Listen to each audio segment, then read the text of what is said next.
Welcome to Hacking Your Leadership. I'm Chris. And I'm Lorenzo. And Lorenzo, welcome to this episode of our 2022 Holiday Hacks. We've been talking about the qualities of successful leaders, which is an important distinction from qualities of good leaders, because good is really subjective and it can be aspirational. You talk to people who they can talk about what they've had happen in a good leader, but I know some people who are good leaders, quote unquote, with how they deal with people, and people speak highly of them and fondly of them, but they didn't necessarily get the job done either. They didn't bring the results home that were needed in order to be a successful leader.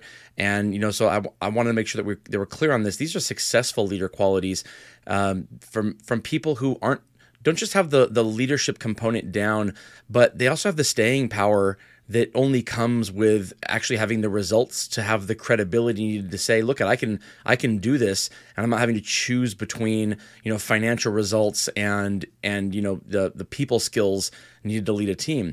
In the previous 7 episodes, we've talked about all these different skills. On this episode, we're going to be talking about how successful leaders are consistent and they are predictable in terms of like what their behavior is going to be. And I love this. It's something I've always tried to be as a leader, is consistent and predictable, because I don't want anybody ever thinking, I wonder how Chris is going to act today.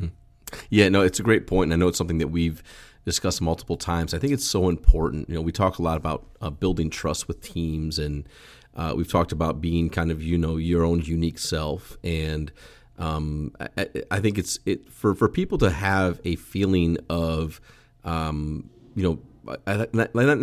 just necessarily trust, but I just think an overall feeling of confidence in their leader. Yeah. It's that they really know what the leader is going to do almost every time, or at least the approach to it, or at least the way that they will react to, what, I messed something up, or I did this, or I did that. Like, that consistency element is so important when it comes to having, multiple interactions over time. And I think, you defined this really well, I don't know, maybe a year or so ago, when we talked about like the everyday interactions over time is what what defines not only the relationship, but truly is what builds trust between two people to become then predictable.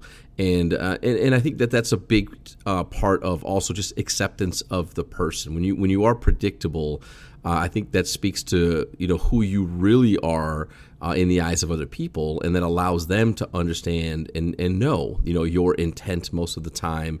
Like I said, how you're going to react most of the time, and how they should think about the work that they do, but also how they engage with you as their leader. It allows there to be consistency on both sides when you, the leader, are very, very consistent. Yeah, here's my my periodic parenting reference here.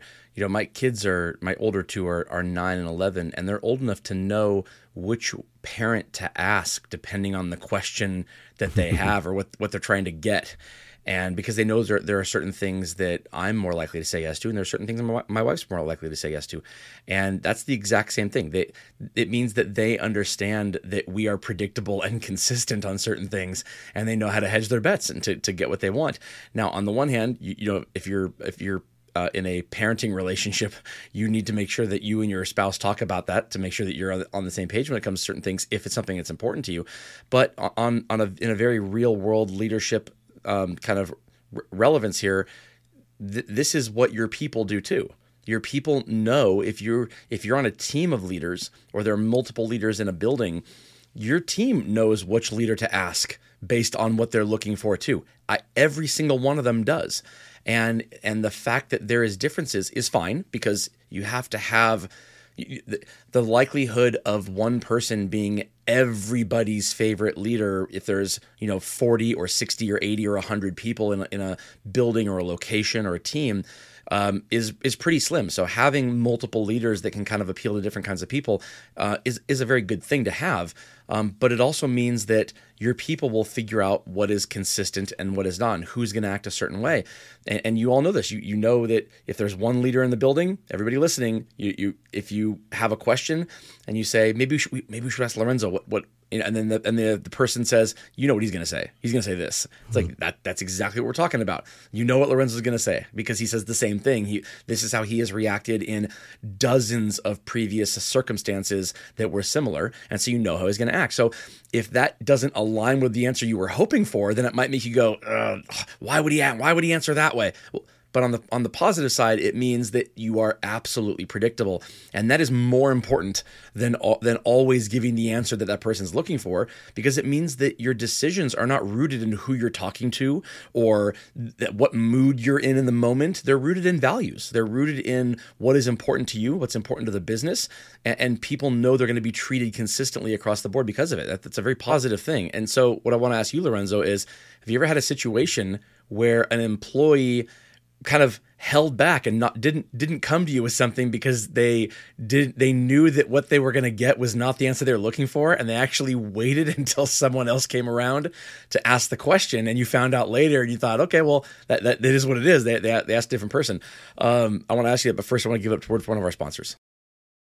All right, Lorenzo, when has an employee of yours ever opted to just kind of like not ask the question because you were predictable enough to where they knew what the answer was going to be, and it's not an answer they liked, so they kind of just waited? You know, it's funny. I think that I'm sure it happens more than I'm aware of. I think one of the things that I've been told over time is that I will definitely listen to the person, hear them out on what the question is, and I can think of one time where, you know, they told me later, they were like, you know, I was going to ask you about this, but I knew you were going to look at me and say, like, well, okay, that sounds good. What are you going to do about it?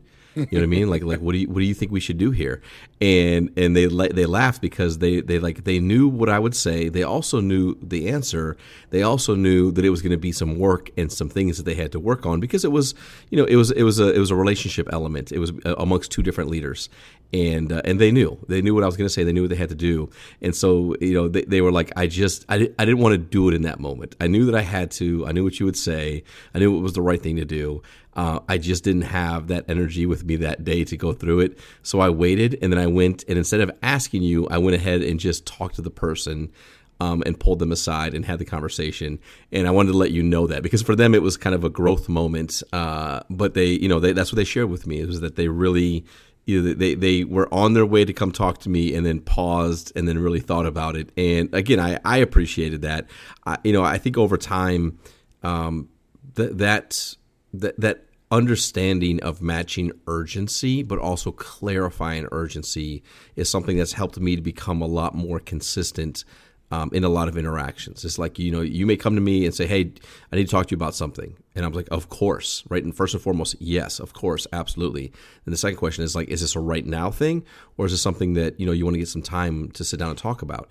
And sometimes they say it's a right now thing. And I'm like, well, then let's go right now. Like matching that urgency, but clarifying if it really is urgent, I think is important. But I think because of that, I tend to get now a lot more people that walk up to me and say, hey, I would love to get some time with you. It doesn't have to be right now, but in the next week or two to discuss some things. I'm like, absolutely. Let's go ahead and get that on the schedule. And I think that's an example where my consistency has led to a pretty consistent behavior. And my people know you can always come and talk to me. But let's make sure that what it's about and what it's needed is aligned appropriately with the urgency of the situation. Yeah, you're essentially teaching them that's how it's going to be. But a lot of times, why that's a good thing is that if they didn't believe they could get time with you in the future, then everything becomes an urgent thing. Everything becomes a right now thing, because it's either that, or I might not see Lorenzo again for 3 weeks. I might not be able to have time with him again, so I got to take advantage of it now, and then everything becomes an urgent thing. The fact that they know they can schedule time with you, at their convenience, means that what they have to say will probably be more thoughtful, more thought out. They'll have more time to reflect on what they're going to say in advance. It'll probably be a more productive conversation between the two of you if they don't think that, oh my God, I got 30 seconds. Let me get my elevator speech in, or whatever I was going to say. Those don't ever go as well when it's something that isn't really urgent, but it has to be crammed into the urgent because you think that the leader is unavailable. So I love that. The reason why I think consistency is so important is that it does lead to your people knowing that what your decision is and how you're going to act and how you're going to react to things isn't rooted in who they are. It's rooted in who you are. And why that's important is that it really lands that you don't play favorites. You don't treat some people on your team better than others because you happen to have more in common with them. Or maybe, let's be honest, there are people if you're a leader, there are people on your team you like more than others. There are people on your team you don't like. There's no such thing as not being that way. There's people who you think don't work hard, they don't have good work ethic, they don't, whatever it is, there are people that you think you just don't like. Those people still deserve the same consistency from you from a value standpoint as the people who you would hang out with all day long. And the only way to make sure that they all know that is to be predictable. Otherwise, the story they're going to tell themselves is Lorenzo treats somebody this way because they like them, and this way because they don't like them. And that will erode a team really quickly, even from the people who are high performers, because all they're thinking now is, what do I need to do to make sure I stay on the good list, so to speak, of if you've seen the Office reference, the good list.